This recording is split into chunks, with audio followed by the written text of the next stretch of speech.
দর্শক আসসালামু আলাইকুম। আজকে আমি আপনাদেরকে মাইক্রোটেকের 1435 একটি সোলার সেটআপটি দেখাবো। এই আমার পিছনে যে প্যানেলগুলো দেখছেন এগুলো হচ্ছে 165 ওয়াটের। আমি একটু কাছে থেকে দেখাই। দেখেন এই প্যানেলগুলো হচ্ছে 165 ওয়াট, 21 ভোল্টেজ, 7.6 অ্যাম্পিয়ার, ফুল রোদে 22.8 ভোল্টেজ দেখাবে, 8 অ্যাম্পিয়ার বেগে চার্জ করবে। তো এই রকমের প্যানেল আমরা দিচ্ছি 3 পিস, অর্থাৎ 3 8টা 24 অ্যাম্পিয়ার। এবং এই পাশে আমার কাছে আরেকটা আছে হচ্ছে 130 অ্যাম্পিয়ারের প্যানেল, এই যে জেনেটিক পাওয়ারের। এইটার অ্যাম্পিয়ার হচ্ছে 6.8। তাহলে 24 আর 6 প্রায় আমরা 30 অ্যাম্পিয়ার পাবো। অর্থাৎ এই আইপিএসটি সোলার প্যানেল সাপোর্টেড হচ্ছে 600 ওয়াট, সেখানে আমরা 625 ওয়াট দিচ্ছি, কারণ কিছু প্লাস মাইনাস এতে কোনো সমস্যা নাই। 30 অ্যাম্পিয়ার বেগে চার্জ করবে একটি 200 অ্যাম্পিয়ারের ব্যাটারিটাকে। যদি 30 অ্যাম্পিয়ার বেগে চার্জ করে তাহলে একটি 200 অ্যাম্পিয়ারের ব্যাটারি চার্জ করতে 6 থেকে 7 বা সর্বোচ্চ 8 ঘন্টাই যথেষ্ট। অর্থাৎ সকাল 8টা থেকে বিকাল 5টা পর্যন্ত আমরা রোডটা পাই। তো এটার মাঝে যদি আমরা রোডটা অনেক সময় কম বেশি হয়, ব্যালেন্স হয়, যার কারণে আমরা একটু লং টাইমটাই ধরছি। তো ফুল চার্জ করবে। ব্যাটারি যদি ফুল চার্জ আগে থেকেই থাকে সেক্ষেত্রে এই মেশিনটির কাজ হচ্ছে সূর্য থেকে সরাসরি এসি বিদ্যুৎ অর্থাৎ কারেন্ট তৈরি করে আউটপুট সাপ্লাই দেওয়া। তো এখন এই মেশিনটা কিভাবে সেটিং করবেন সেই খুঁটিনাটি বিষয়গুলো আমি আপনাদেরকে জানাবো। প্রথমে আমি এই যে এখানে 1435 মেশিন দেখাচ্ছি। এটার 3 পিনটা লাগানো থাকে না, এটার আমি একটু এই পাশে দেখাই। এখানে এটা জাস্ট এভাবে দিয়ে থাকে যেন ভেঙে না যায়, এভাবে লাগানো থাকে। আপনারা কার্টুন থেকে খুলে প্রথমেই এই সকেটটা খুলে নেবেন।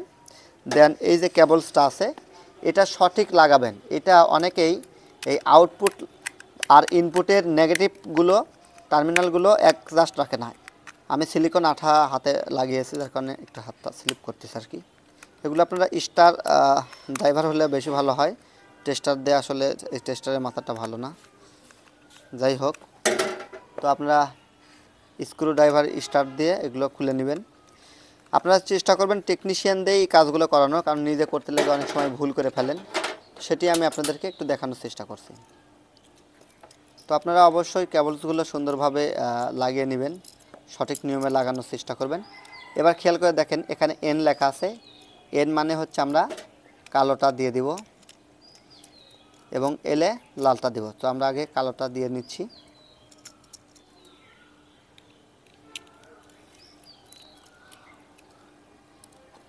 এবং এই যে এপাশে এল টার্মিনাল দেখতেছেন, এটাতে আপনারা লাল কেবলটা লাগিয়ে নেবেন। অনেকেই ভাবেন যে এগুলো সিম্পল ব্যাপার, এগুলো আমরা জানি, কিন্তু আমরা দেখেছি অনেক জানা ব্যক্তিও অনেক সময় ভুল করে ফেলে। সো যার কারণে আমি দেখে দিচ্ছি, কারণ একটু সামান্য ভুল হলে এটার ওয়ারেন্টি গ্যারান্টি নিয়ে প্রশ্ন উঠবে। আপনি নিজের টাকা দিয়ে একটা প্রোডাক্ট কিনে ওয়ারেন্টি নিয়ে কেন ঝামেলায় পড়বেন। এটা হচ্ছে বডি লাইন। আমি বডি লাইনটাও দিয়ে দিচ্ছি যেন হাই ভোল্টেজ বা যখন বজ্রপাত হবে এই ভোল্টেজটা যেন মাটিতে গ্রাউন্ডিং হয়ে যায়। এই কারণে আপনারা 3 পিনে এই বডি লাইনটা অবশ্যই করবেন। তো এইভাবে সঠিকভাবে এই সংযোগগুলো দিয়ে নেবেন যাতে সংযোগে কোনো ভুল না হয়, কারণ সংযোগের যদি ত্রুটি হয় তাহলে আপনার সেটআপটি ভালো চলবে না। সেক্ষেত্রে আপনার কষ্টের অর্জিত টাকাটা ব্যথা মনে হবে বা মনে হবে যে প্রোডাক্ট আমরা খারাপ দিয়েছি। কারণ অনলাইনে অনেকেই বিশ্বাস করেন না। তো যারা আমাদেরকে আস্থা রেখে প্রোডাক্ট নেন তাদেরকে আমরা চেষ্টা করি সবসময়ই আপনাদের আস্থার মর্যাদা রাখার এবং সঠিক প্রোডাক্ট প্রদান করা। টিএম ইলেকট্রনিক্সের লক্ষ্য হচ্ছে সঠিক প্রোডাক্ট আপনাদের হাতে পৌঁছানোই আমাদের একমাত্র লক্ষ্য। আচ্ছা, এই হলো 3 পিন লাগানো কাজ শেষ হয়ে গেল। এরপরে আপনারা যেটা করবেন সেটি হচ্ছে ব্যাটারি সংযোগের পালা। তো ব্যাটারি সংযোগের ক্ষেত্রে একটি বিষয় আপনারা খেয়াল রাখবেন, অবশ্যই পজিটিভ টার্মিনাল আগে লাগাবেন, এরপরে নেগেটিভ টার্মিনাল লাগাবেন। তো ব্যাটারি লাগানোর পরে আপনারা সোলারের কেবলসগুলো এখানে লাগাবেন। যদি ব্যাটারি টার্মিনাল লাগানোর আগেই সোলার কেবলস লাগান তাহলে মেশিনটি ডিস্টার্ব হয়ে যাবে, ভালো পারফরমেন্স আপনাদেরকে দিবে না। এখন এই মেশিনটা আমি চেক করব। তো আমরা এই মেশিনটি চেক করব। এখন ব্যাটারিটা সেট আপ করবো, করে আপনাদেরকে সঠিকভাবে এটার সেটিংটা দেখানোর চেষ্টা করব। সো আমরা ব্যাটারিটা নিচ্ছি। তো দর্শক দেখতে পাচ্ছেন এটা হচ্ছে রিমসো কোম্পানির ব্যাটারি। আমরা ইনটেক একটি ব্যাটারি আমাদের ইমরান সেন ভাইকে আমরা এই ব্যাটারিটা দিচ্ছি এবং এই মেশিনগুলো দিচ্ছি। এই সেটআপটা যাবে হচ্ছে পঞ্চগড়ে। তো এই সেটআপটা আমরা পঞ্চগড়ে পাঠাবো।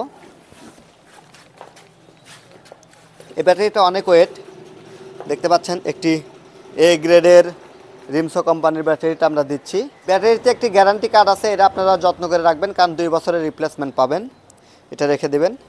ব্যাটারির কার্টুন, আইপিএসের কার্টুন এগুলো যত্ন করে রাখবেন। এখন একটি বিষয় আপনাদেরকে বলে দিই, অনেকেই সরাসরি ব্যাটারির পর এই ধরনের ককশিট দিয়ে আইপিএসটা রাখেন। তো এটা রাখলে কি ক্ষতি? এটা রাখলে এই ব্যাটারি যখন চার্জিং হবে এই অ্যাসিড পানিটা কাজ করবে, তখন অ্যাসিড পানিটা ফুটবে, কিন্তু এই অ্যাসিড পানিটার যে হিটিং যে বাতাসটা এটা প্রবাহিত হবে না। অর্থাৎ এই যে ব্যাটারির দেখবেন যে 6টি কাক আছে, এই কাকগুলো দিয়ে অক্সিজেন নেয়, সে বাতাস প্রবাস করে এবং বাতাসটা আউটপুট হয়, এটা সঠিকভাবে হবে না। তাই ককশিট না দিয়ে আপনারা চেষ্টা করবেন একটি করে ট্রলি ব্যবহার করা। যদি সেটাও কোনোভাবে পসিবল না হয় তাহলে অন্তত এই ককশিট দিলেও এই যে এই মাথাগুলো ভেঙে দিবেন, বা সম্ভব হলে একটু কাঠের টুকরা দিয়ে তার উপরে রাখবেন, অথবা ব্যাটারি এক প্রান্তে রাখবেন, ঠিক অপর প্রান্তে আর একটি টুলে আপনারা আইপিএসটি রাখবেন। তো আমি ভিডিওর স্বার্থে এখানে দিয়ে আপনাদেরকে দেখাচ্ছি, মানে আমি রেখে দেখাচ্ছি জাস্ট। এই তো এখন আমরা কি করব, ব্যাটারি সংযোগটা লাগাবো। তাহলে আমি কি বলছি, প্রথমে হচ্ছে এই এসি আউটপুট সকেটটা খুলে নিব, দেন এই যে খুলে নিছি। এবার আমরা প্রথমে ব্যাটারি কেবলস লাগাবো, অবশ্যই লাল কেবলসটা আগে লাগাবো, নেগেটিভ টার্মিনাল আমরা সবসময় পরে লাগাবো। তো ভাইকে আমি কথা দিয়েছিলাম যে ভাইয়ের প্রোডাক্টটি আমি নিজে চেক করে দিব। তো চেক করে দিব এই কথাটা বলছি, যার কারণে এই ভিডিওটা মেক করতেছি। আমি মূলত এই প্রোডাক্টটি ভাইকে দেখানোর স্বার্থেই। তো আমি যেহেতু দেখানোর স্বার্থে সেহেতু আমি ফুল টাইট করছি না, আপনারা অবশ্যই ফুল টাইট করে নেবেন। তো এই তো এইভাবে আমরা নেগেটিভ এবং পজিটিভ সংযোগটি দিয়ে নিব। এখানে সংযোগ দিতে একটু স্পার্ক করবে, এটা টেনশনের কিছু নাই। তো এইভাবে যখন আমরা লাইনটা করলাম, এই টার্মিনালে আপনারা গ্রিজ অথবা মেরিল, যে মেরিলগুলো আমরা মুখে দিই সেই মেরিল দিয়ে দিবেন, যেন এই টার্মিনালগুলো জং না ধরে, তাহলে এটা সেটআপটা ভালো থাকবে। দেন ব্যাটারি সংযোগ হয়ে গেল, আমাদের পাওয়ার সুইচটা কাজ করতেছে, এটা সোলার মেশিনটা কিন্তু অন হয়ে গেল। এখন কাজ হচ্ছে, এটা হচ্ছে কারেন্টের লাইনে ইন করানো, এবং এই যে পিছনে যে আউটপুট সকেটটা দেখছেন, এটা দ্বারা আপনারা কিন্তু আউটপুটটা পাবেন পারফেক্টলি। তো এই হলো বিষয়। আমি একটু আউটপুটটা যদি আপনাদেরকে ভালো করে দেখাই, আমরা কত আউটপুট পাবো ডিটেলস যদি আপনাদেরকে একটু দেখাই, তাহলে আপনারা এখানে অনেক তথ্যই কিন্তু দেখতে পাচ্ছেন। সেটি হচ্ছে এইটা মূলত কত অ্যাম্পিয়ার কী অবস্থার ডিটেলস কিন্তু এখানে লেখা আছে। দেখেন আউটপুট ভোল্টেজ 220 পাচ্ছেন, এটি 1135 ভিএ, 800 ওয়াট, আপনারা 800 ওয়াট ব্যবহার করতে পারবেন। এখন এটা হচ্ছে সোলার প্যানেলের নেগেটিভ এবং এটা হচ্ছে সোলার প্যানেলের পজিটিভ। এগুলো একটু ঢিল দিলেই আপনারা এখানে কেবলসগুলো লাগাইতে পারবেন সুন্দরভাবে। কেবলসটা এমনভাবে লাগবেন যেন বডির সাথে স্পার্ক না করে, দেখে শুনে সুন্দরভাবে সোলার প্যানেলগুলো লাগিয়ে দিবেন। তো দর্শক, এই ছিল মাইক্রোটেক 1435-এর ভিডিও। আশা করছি আপনারা বুঝতে পারছেন। এখন বাকি থাকলে হচ্ছে সোলার সংযোগ। এই যে সোলারগুলো আমার পিছনে আছে, এগুলো জাস্ট সুন্দরভাবে সিরিজ লাইন করবেন না, প্যারালাল, অর্থাৎ লালে লাল কালো কালো, এইভাবে আপনারা 4টা প্যানেল থেকে সংযোগটা নামায় নিয়ে আসবেন। আমরা 110 গেজের কেবলস ব্যবহার করতেছি, অর্থাৎ 110-76 যেটাকে বলা হয়। আমি কেবলসটা আপনাকে দেখা দিচ্ছি, এসকিউ ব্র্যান্ডের এই কেবলসগুলো ব্যবহার করবেন। তো সুপ্রিয় দর্শক, এই হচ্ছে এসকিউ ব্র্যান্ডের কেবলস, এই যে আপনারা দেখতে পাচ্ছেন, ব্র্যান্ড কোম্পানির কেবলস, কোয়ালিটিফুল। আমরা এই কেবলসগুলো দিয়ে দিই, এর ভিতরে অনেকগুলো গেজ, 110টা গেজ আছে। এই গেজের কেবলস দিয়ে আপনারা ব্যবহার করবেন, তাহলে আপনাদের সেটআপটি সঠিকভাবে আউটপুট ভোল্টেজ দিবে। এই কেবলসগুলো এটাকে বলা হয় 110-76, অর্থাৎ এর ভিতরে 110টি করে গেজ আছে। এই কেবলসগুলো আপনারা দিয়ে দিব, এগুলো আপনারা এই কেবলসগুলো দিয়ে ওয়ারিংটা করে নেবেন। তো এই ছিল ভিডিও। আপনারা যারা সোলার থেকে আউটপুট পেতে চান, যারা সৌর বিদ্যুতে পুরো বাসাটা নিয়ন্ত্রণ করতে চান, এটি দিয়ে 4টি সিলিং ফ্যান, 10টি লাইট আপনারা অনায়াসে চালাইতে পারবেন। যদিও এটা 800 ওয়াট, তবে আমি পরামর্শ দেব 500 ওয়াটের মধ্যে যদি আপনারা ব্যবহার করেন তাহলে এই সেটআপটা খুবই টেকসই হবে। এই ধরনের প্রোডাক্ট পেয়ে যাবেন টিএম ইলেকট্রনিক্সে। আপনারা যারা এই প্রোডাক্টগুলো নিতে চান বা জানতে চান, ডিসক্রিপশন দেওয়া নাম্বারে কল করবেন সকাল 8টা থেকে রাত্রি 8টা পর্যন্ত।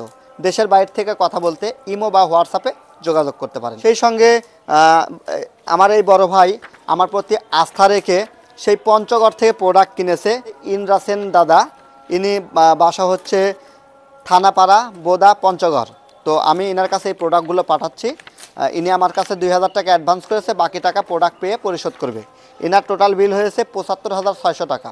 তো এই ধরনের সেটআপ আপনারা যদি নেন তাহলে 75 থেকে 80,000 টাকার মধ্যে সব কমপ্লিটেড হয়ে যাবে। এটা ভেরি করে হচ্ছে কিছু আদার্স মালামালের পর বা সেটআপের পর। যারা আমাদের কাছ থেকে সেটআপ নিতে চান তাদের আমরা সেটআপ করে দেব, সেক্ষেত্রে আমাদের সেটিং চার্জটা এক্সট্রা প্লাস করতে হবে। সবার সুস্বাস্থ্য এবং উজ্জ্বল ভবিষ্যৎ কামনা করে বিদায় নিচ্ছি। আমি টিএম মফিদুল ইসলাম, টিএম ইলেকট্রনিক্স, নাটোর। আল্লাহ হাফেজ।